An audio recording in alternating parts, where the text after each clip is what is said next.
Class 10th के मेरे जितने भी प्रिय विद्यार्थी 2023 बोर्ड परीक्षा की तैयारी कर रहे हैं, आज का यह वीडियो आप सभी के लिए वेरी इंपॉर्टेंट है, क्योंकि आज के इस वीडियो में मैं लेकर के आ चुका हूं आपकी प्री बोर्ड परीक्षा के लिए सामाजिक विज्ञान का मॉडल पेपर। जी हां, क्लास 10th के मेरे जितने भी प्रिय विद्यार्थी 2023 बोर्ड परीक्षा की तैयारी कर रहे हैं, आज के इस वीडियो में मैं आपको बताने वाला हूं जो जनवरी और फरवरी माह के मध्य में आपकी प्री बोर्ड परीक्षाएं बोर्ड के द्वारा निर्धारित की गई हैं, उस परीक्षा के लिए, प्री बोर्ड परीक्षा के लिए सामाजिक विज्ञान का मॉडल पेपर मैं आप सभी के लिए लेकर के आ चुका हूं। किस तरीके के प्रश्न आएंगे आपकी प्री बोर्ड परीक्षा 2023 में, और ये जो प्रश्न हैं इस मॉडल पेपर के, यदि आप इन सभी प्रश्नों को तैयार कर लेते हो तो आपके 70 में 70 अंक बिल्कुल पक्के हो जाएंगे, क्योंकि बहुत ही ज्यादा महत्वपूर्ण प्रश्नों को ही इस मॉडल पेपर में सम्मिलित किया गया है। और साथ ही मैं इन सभी प्रश्नों को सॉल्व भी कराऊंगा। हिंदी विषय का प्री बोर्ड परीक्षा का मॉडल पेपर मैंने प्रोवाइड करा दिया है, वीडियो आप चैनल की प्लेलिस्ट में देख पाएंगे। और यहां पर आप देख पा रहे हैं प्री बोर्ड परीक्षा 2023 सामाजिक विज्ञान का मॉडल पेपर है। समय आपको मिलेगा 3 घंटे 15 मिनट का। पेपर का पूर्णांक होगा 70 अंकों का। और यहां पर आप देख पा रहे हैं कुछ सामान्य से निर्देश दिए गए हैं। पहला निर्देश क्या है कि प्रारंभ के 15 मिनट परीक्षार्थियों को प्रश्न पत्र पढ़ने के लिए निर्धारित हैं। और दूसरा है यहां पर, यह प्रश्न पत्र 2 खंडों, खंड आ एवं खंड बा में विभाजित है। अगला निर्देश है कि खंड आ में 20 अंक के बहुविकल्पी प्रश्न हैं। खंड आ में कितने अंक के? 20 अंक के बहुविकल्पी प्रश्न हैं। और इन प्रश्नों का जो है उत्तर आपको सही विकल्प के रूप में चयन करके OMR पत्रक में भरना है। यानी प्री बोर्ड परीक्षा में भी आपको OMR सीट भरनी है और बोर्ड परीक्षा 2023 में भी आपको OMR सीट भरनी है। तो आप OMR सीट भरने का सही तरीका जरूर जान लो। यदि आप OMR सीट भरने का सही तरीका सीखना चाहते हो तो आपको चैनल की प्लेलिस्ट में वीडियो मिल जाएगी, आप देख सकते हैं। और इसके बाद अगला निर्देश है कि खंड आ के बाद जो खंड बा है, यह जो है यहां पर मिसप्रिंट है थोड़ा सा। खंड बा 50 अंकों का है। प्रत्येक खंड के लिए निर्धारित अंक उनके सम्मुख अंकित हैं। तो यहां पर आप देख लीजिए, खंड आ में जो प्रश्न आएंगे बहुविकल्पी प्रश्न होंगे, वस्तुनिष्ठ प्रश्न होंगे। और ये प्रश्न होंगे कितने? 20 प्रश्न होंगे। कितने? 20 प्रश्न होंगे। प्रत्येक प्रश्न 1 अंक का होगा, यानी आपको यहां से 20 नंबर पक्के करने हैं और इन प्रश्नों का आंसर OMR सीट में फिल करना होगा। तो मैं सभी प्रश्नों का आंसर भी आपको OMR सीट में भरकर बताऊंगा, इसलिए आज का यह वीडियो आप सभी के लिए वेरी इंपॉर्टेंट है। वीडियो को बिल्कुल भी स्किप ना करें। और यदि आप चैनल पर नए हो तो चैनल को जरूर सब्सक्राइब कर लो, वीडियो को शेयर कर दो, लाइक कर दो। तो यहां पर पहला प्रश्न क्या है? वेरी इंपॉर्टेंट प्रश्नों को ही सम्मिलित किया है। मैं आपको बताना चाहूंगा कि यह जो मॉडल पेपर है आपकी प्री बोर्ड परीक्षा 2023 के लिए तो महत्वपूर्ण है ही, साथ ही आपकी बोर्ड परीक्षा 2023 के लिए भी सबसे ज्यादा महत्वपूर्ण है, क्योंकि प्रश्न सबसे ज्यादा महत्वपूर्ण लिए गए हैं इस मॉडल पेपर में। यहां पर आप देख पा रहे हैं पहला प्रश्न कह रहा है कि फ्रांस में गणतंत्र की घोषणा किस वर्ष हुई? यहां पर पहला विकल्प क्या है?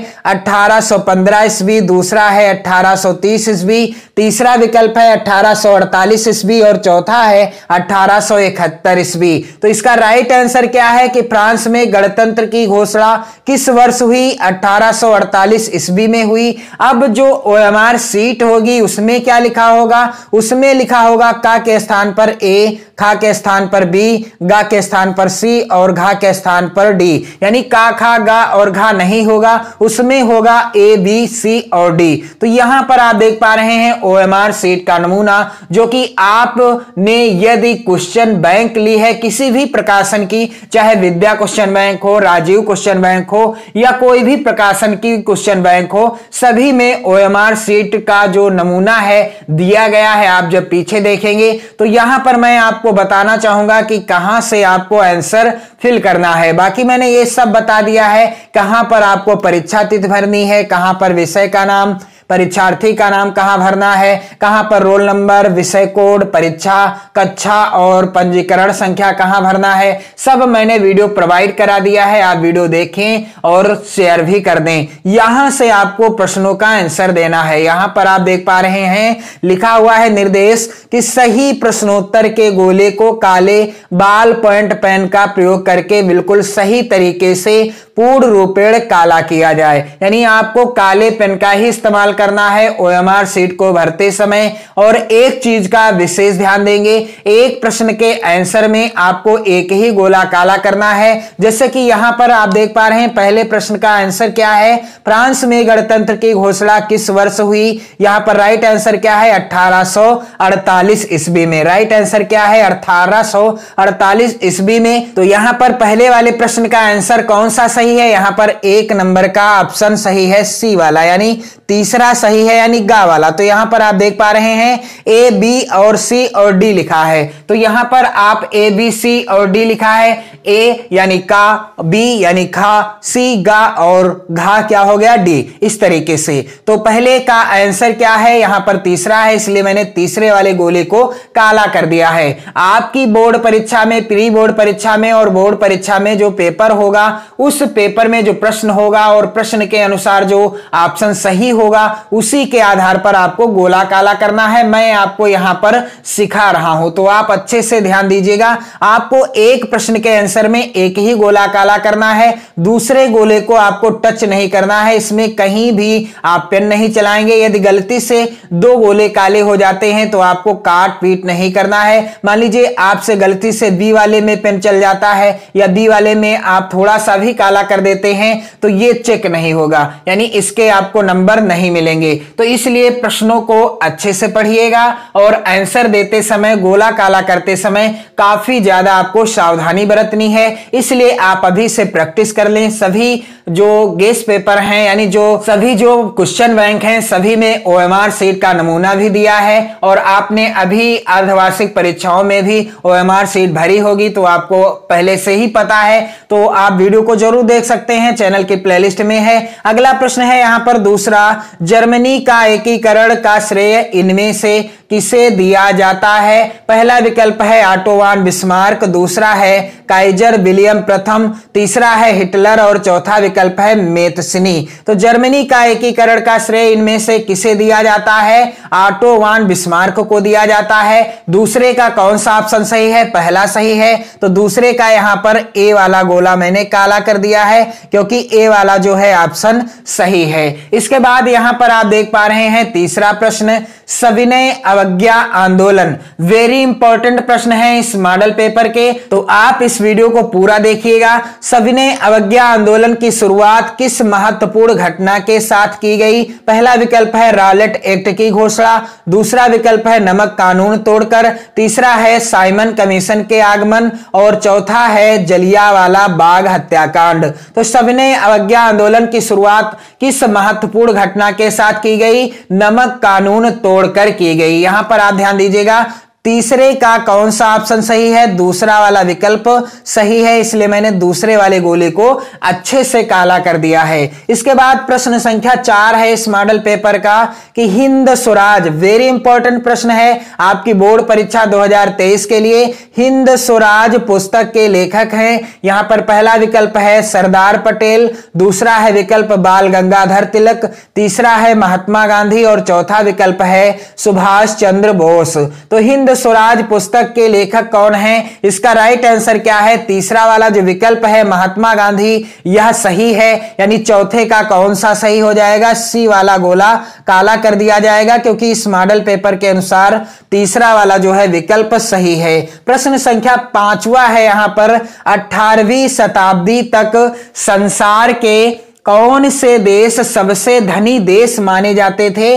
पहला विकल्प है चीन और भारत, दूसरा विकल्प है फ्रांस और अमेरिका, तीसरा विकल्प है जापान और भारत, चौथा विकल्प है चीन और इटली। तो 18वीं शताब्दी तक संसार के कौन से देश सबसे धनी देश माने जाते थे, इसका राइट आंसर क्या है, 5वें का राइट आंसर है यहां पर का। चीन और भारत। तो यहां पर क्या हो जाएगा, पांचवे का ए वाला गोला काला कर दिया जाएगा, क्योंकि ये वाला गोला यानी यहां पर सही कौन सा है, प्रश्न पांचवे का पहला जो है विकल्प प्रश्न के हिसाब से सही है। इसके बाद प्रश्न संख्या छठा है, यहां पर आप देख पा रहे हैं प्रश्न कह रहा है कि बेल्जियम की राजधानी क्या है। पहला विकल्प है ब्राजील, दूसरा विकल्प है बैंकॉक, तीसरा विकल्प है न्यूयॉर्क और चौथा है विकल्प ब्रुसेल्स। तो राइट आंसर क्या है यहां पर, बेल्जियम की राजधानी क्या है, यहां पर जो चौथा विकल्प है ब्रुसेल्स, यही राइट आंसर है। यानी छठे का कौन सा ऑप्शन सही हो जाएगा, तो छठे का यहां पर डी वाला ऑप्शन सही है,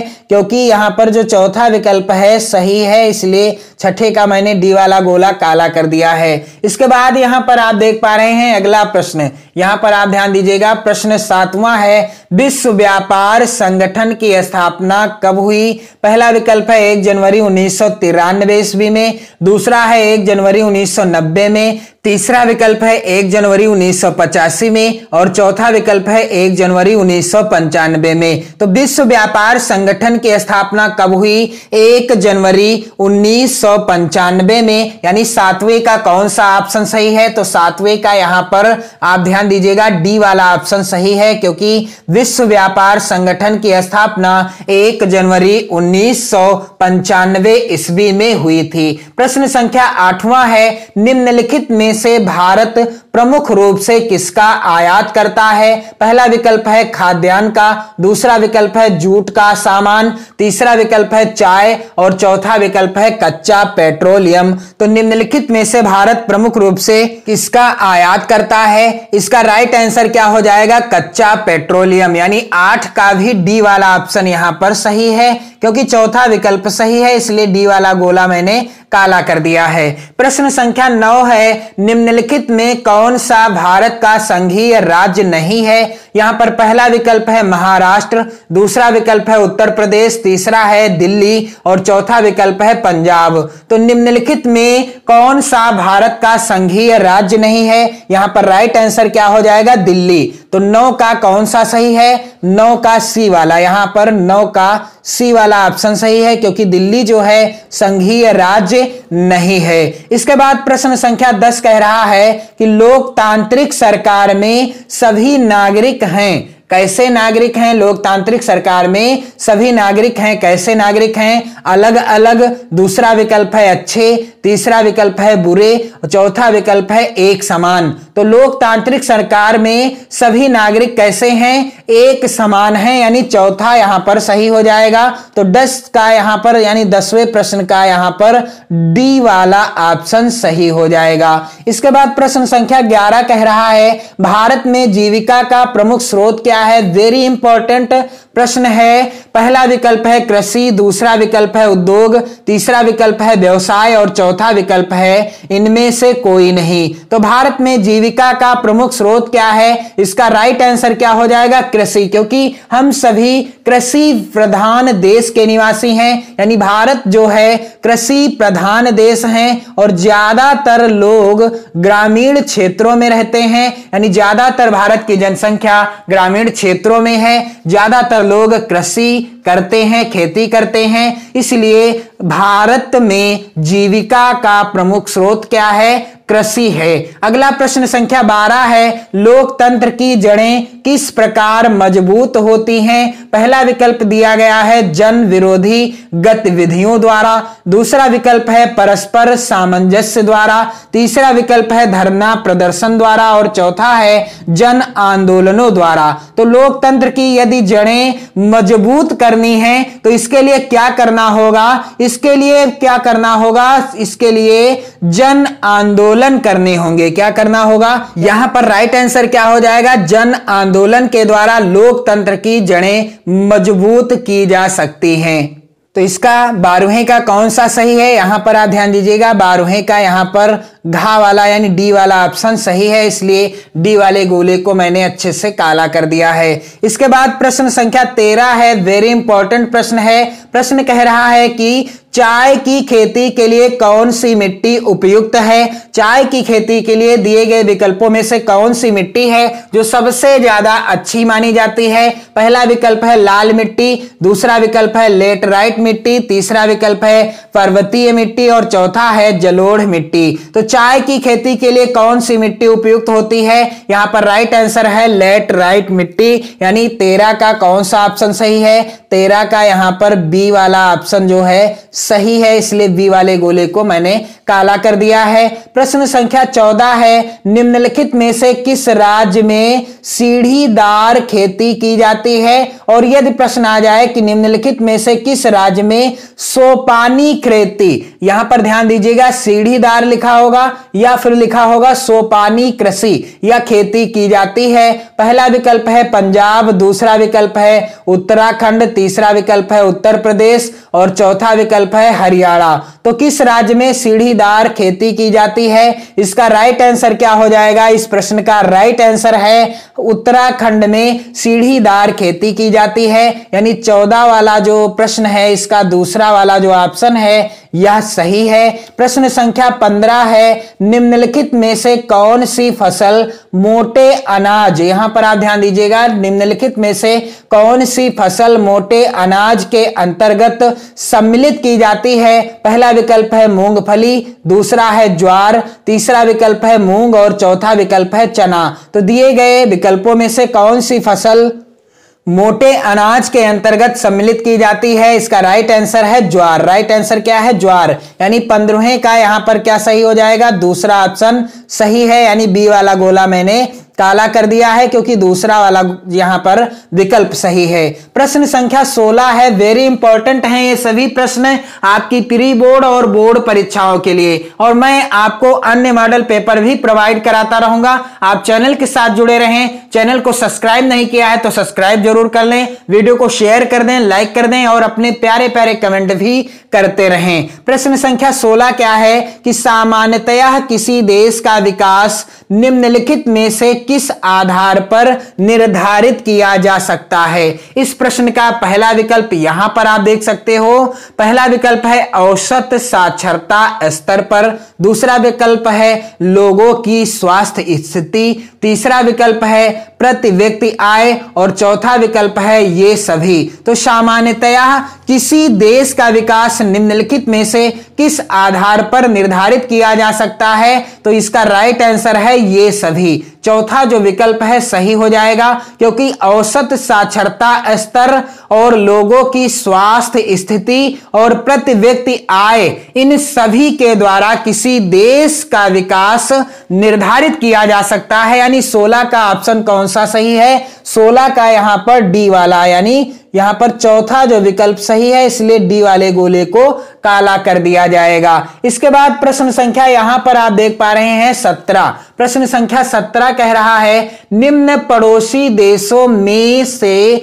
मानव विकास के लिहाज से किस देश की स्थिति भारत से बेहतर है? पहला है विकल्प नेपाल, दूसरा है विकल्प पाकिस्तान, तीसरा है बांग्लादेश, चौथा है म्यांमार। तो यहां पर राइट आंसर क्या हो जाएगा कि निम्न पड़ोसी देशों में से मानव विकास के लिहाज से किस देश की स्थिति भारत से बेहतर है? इसका राइट आंसर है म्यांमार, यानी 17 का कौन सा सही हो जाएगा? 17 का यहां पर डी वाला ऑप्शन सही है, यानी डी वाला गोला काला कर दिया है मैंने क्योंकि इस प्रश्न पत्र के अनुसार डी वाला विकल्प सही है। अगला प्रश्न है, भारत की पहली नदी घाटी परियोजना किस नदी पर बनाई गई? पहला विकल्प है नर्मदा, दूसरा विकल्प है चिनाब, तीसरा विकल्प है दामोदर और चौथा विकल्प है कोसी। तो भारत की पहली नदी घाटी परियोजना किस नदी पर बनाई गई? इसका राइट आंसर क्या है? यहां पर हो जाएगा विकल्प सी वाला ऑप्शन सही, यानी दामोदर। तो 18 का जो है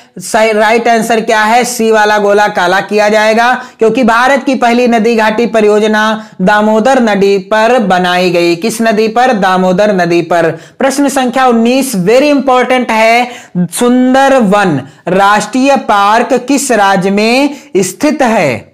पहला विकल्प है हरियाणा, दूसरा विकल्प है मध्य प्रदेश, तीसरा विकल्प है असम और चौथा क्या है पश्चिम बंगाल। तो सुंदरवन राष्ट्रीय पार्क किस राज्य में स्थित है? इसका राइट आंसर क्या हो जाएगा? इस प्रश्न का राइट आंसर है पश्चिम बंगाल, यानी 19 का यहां पर डी वाला गोला काला किया जाएगा क्योंकि यहां पर डी वाला विकल्प सही है। प्रश्न संख्या 20 वेरी इंपॉर्टेंट है। निम्नलिखित में से क्या राज्य सूची का विषय नहीं है? पहला विकल्प है कृषि, दूसरा है विकल्प पुलिस, तीसरा है विकल्प मुद्रा और चौथा है विकल्प सिंचाई। तो निम्नलिखित में से क्या राज्य सूची का विषय नहीं है? इसका राइट आंसर क्या हो जाएगा? यहां पर मुद्रा। यहां पर 20 का कौन सा सही हो जाएगा? 20वें प्रश्न का आंसर सही है सी वाला। तो इस तरीके से जो 20 प्रश्न आएंगे आपकी प्री बोर्ड और बोर्ड परीक्षाओं में, प्रत्येक विषय में आएंगे 20 बहुविकल्पी प्रश्न। इन सभी प्रश्नों का आंसर आपको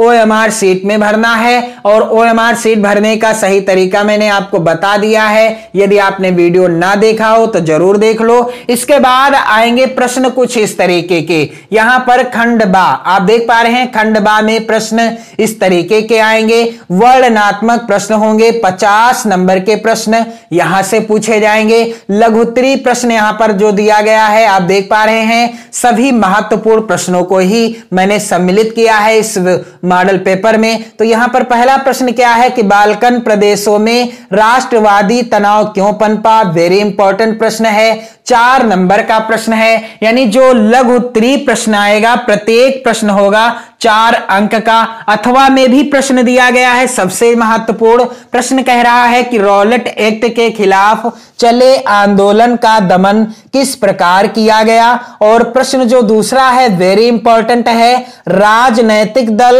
और दबाव समूह में अंतर लिखिए। तो सामाजिक विज्ञान के मैंने चैप्टर वाइज, जी हां आप ध्यान दीजिएगा, चैप्टर वाइज महत्वपूर्ण प्रश्नों से रिलेटेड वीडियो प्रोवाइड कराए हैं आप सभी के लिए। जो प्रश्न आपकी बोर्ड परीक्षा 2023 के लिए सबसे ज्यादा महत्वपूर्ण हैं, आप वीडियो देख पाएंगे चैनल की प्लेलिस्ट के द्वारा। सभी प्रश्नों को सम्मिलित किया है मैंने। अति लघुत्तरी, बहुविकल्पी भी हैं और लघुत्तरी और दीर्घोत्तरी भी हैं। चैप्टर वाइज मैं आपको प्रश्नों का आंसर बताता जा रहा हूं, आप अपनी नोट्स बनाते जाएं और वीडियो जरूर देख लें। यहां पर अगला प्रश्न है दूसरा का जो अथवा है, वेरी इंपॉर्टेंट है। प्रश्न क्या है कि उत्तरदायी शासन क्या है, इसकी 2 विशेषताएं लिखिए। आपको किसी एक प्रश्न का उत्तर देना होगा, यानी यहां पर जैसे प्रश्न संख्या 1 है, इसके बाद अथवा में प्रश्न है, आपको बोर्ड परीक्षा में और प्री बोर्ड परीक्षा में किसी एक ही प्रश्न का उत्तर देना है। इसके बाद यहां पर प्रश्न संख्या 3 है कि भूदान ग्राम दान आंदोलन के विषय में विस्तृत जानकारी दीजिए। और अथवा में जो प्रश्न है सबसे ज्यादा महत्वपूर्ण, भारत में कृषि क्षेत्र की समस्याएं लिखिए। यानी भारत में कृषि क्षेत्र की क्या क्या समस्याएं हैं, आपको किसी एक प्रश्न का ही उत्तर देना होगा। और ये सभी प्रश्न महत्वपूर्ण हैं आपकी प्री बोर्ड और बोर्ड परीक्षा के लिए, इन सभी को आप तैयार कर लो। इसके बाद अगला प्रश्न है यहां पर प्रश्न संख्या 4, आर्थिक क्रियाओं के 3 प्रमुख प्रकारों का वर्णन कीजिए। और अथवा में प्रश्न है कि विश्व व्यापार संगठन से आप क्या समझते हैं। तो यहां पर आप देख पा रहे हैं सभी महत्वपूर्ण प्रश्नों को ही मैंने सम्मिलित किया है इस मॉडल पेपर में। आप जरूर तैयार कर लो इन सभी प्रश्नों को। और इसके बाद प्रश्न संख्या 5 जो कि आएगा दीर्घ उत्तरी प्रश्न के अंतर्गत, और इस प्रश्न का आंसर देने पर आपको कितने नंबर मिलेंगे? 6। यानी लघुत्तरी प्रश्न प्रत्येक प्रश्न होगा 4 नंबर का, और दीर्घ उत्तरी प्रश्न प्रत्येक प्रश्न का उत्तर आप देने पर पाएंगे 6 नंबर। तो यहां पर प्रश्न है वेरी इंपॉर्टेंट है, भारत में राष्ट्रवाद के उदय के प्रमुख कारण क्या थे। वेरी इंपॉर्टेंट प्रश्न है आपकी प्री बोर्ड और बोर्ड परीक्षा के लिए भी। और इसके बाद जो अथवा में प्रश्न है यहां पर आप देख पाएंगे महामंदी के कारणों की व्याख्या करें। और प्रश्न संख्या 6 क्या है कि भारत में संघीय व्यवस्था की प्रमुख विशेषताओं का वर्णन कीजिए। और अथवा में भी सबसे महत्वपूर्ण प्रश्न है भारतीय लोकतंत्र के समक्ष क्या चुनौतियां हैं, किन्हीं 3 का वर्णन कीजिए। और यहां पर प्रश्न संख्या 7 वेरी वेरी इंपॉर्टेंट 2023 बोर्ड परीक्षा के लिए, कृषि उत्पादन में वृद्धि सुनिश्चित करने के लिए सरकार द्वारा किए गए उपाय सुझाइए। अथवा में प्रश्न है कि ऊर्जा ऊर्जा के गैर परंपरागत 4 स्रोतों का विस्तार पूर्वक वर्णन कीजिए। और प्रश्न संख्या यहां पर 8 है कि भारत में वैश्वीकरण, वेरी इंपॉर्टेंट प्रश्न है, भारत में वैश्वीकरण के प्रभावों का विस्तार पूर्वक वर्णन कीजिए। और अथवा में प्रश्न है कि उपभोक्ता की रक्षा के लिए सरकार द्वारा किए गए उपायों का वर्णन कीजिए। इसके बाद प्रश्न संख्या जो 9 आएगा मानचित्र कार्य से संबंधित होगा। 9 का के अंतर्गत प्रश्न क्या है, यहां पर निर्देश दिया गया है क्या कि निम्नलिखित स्थानों को भारत के रेखा मानचित्र में, यहां पर चिन्ह भी बना होगा, जिस चिन्ह से आपको दर्शाना है, यहां पर चिन्ह दिया होगा, द्वारा नाम सहित दर्शाइए। सही नाम व सही अंकन के लिए आपको 1/2 प्लस 1/2 अंक निर्धारित हैं। तो वह स्थान जहां 1927 में भारतीय राष्ट्रीय कांग्रेस का अधिवेशन हुआ, भारत का आपको मानचित्र मिलेगा जिसमें आपको उस स्थान का नाम लिखना होगा और दर्शाना भी होगा। दूसरा प्रश्न है वह स्थान जहां गांधी जी ने किसान सत्याग्रह का बिहार में नेतृत्व किया। तीसरा प्रश्न है वह स्थान जहां से दांडी मार्च शुरू हुआ। और चौथा प्रश्न है यहां पर वह स्थान जहां प्रथम असहयोग आंदोलन हुआ। और पांचवा प्रश्न है वह स्थान जहां 1929 में भारतीय राष्ट्रीय कांग्रेस का अधिवेशन हुआ। इसके बाद यहां पर 9 खा के अंतर्गत प्रश्न है, निर्देश भी दिया है, यहां पर दिए गए भारत के रेखा मानचित्र में निम्नलिखित को दर्शाइए। तो टिहरी बांध को इस चिन्ह के द्वारा दर्शाना है नाम सहित, और जिसके लिए आपको 1/2 प्लस 1/2 नंबर मिलेंगे। और भारत में चावल के सबसे बड़े उत्पादक राज्य, यानी ये जो प्रश्न आएंगे इसमें चिन्ह भी दिया होगा, आपको उसी चिन्ह के द्वारा आपको भारत के रेखा मानचित्र में नाम सहित दर्शाना होगा। अगला प्रश्न है कोई एक आणविक ऊर्जा केंद्र, यहां पर चिन्ह दिया होगा जिस चिन्ह से आपको दर्शाना है और नाम सहित दर्शाना होगा। अगला है प्रश्न भारत का सबसे अधिक काफी उत्पादक राज्य, इस चिन्ह के द्वारा यहां पर भी चिन्ह बना होगा और नाम सहित आपको दर्शाना है। भारत के रेखा मानचित्र में मुंबई बंदरगाह को यहां पर चिन्ह बना होगा, चिन्ह के द्वारा आपको नाम सहित दर्शाना है। तो आज के इस वीडियो में आपने देखा यहां पर प्री बोर्ड परीक्षा 2023 के लिए सामाजिक विज्ञान का मॉडल पेपर। आप यदि इस मॉडल पेपर के सभी प्रश्नों को तैयार कर लेते हो तो आपके प्री बोर्ड एग्जाम में 70 में से 70 अंक बिल्कुल पक्के हो जाएंगे और बोर्ड परीक्षा में भी आपको यहां से काफी ज्यादा लाभ होगा। और मैं आपकी प्री बोर्ड परीक्षा के लिए भी मॉडल पेपर प्रोवाइड करा रहा हूं और बोर्ड परीक्षा के लिए भी मॉडल पेपर की वीडियो आपको प्रोवाइड करा रहा हूं। तो आप चैनल को जरूर सब्सक्राइब कर लो, चैनल के साथ बने रहो, वीडियो को शेयर कर दो अपने सभी प्यारे मित्रों में। पढ़ते रहिए, मस्त रहिए, स्वस्थ रहिए, अपना और अपने परिवारजनों का हमेशा ध्यान रखिए। जय हिंद।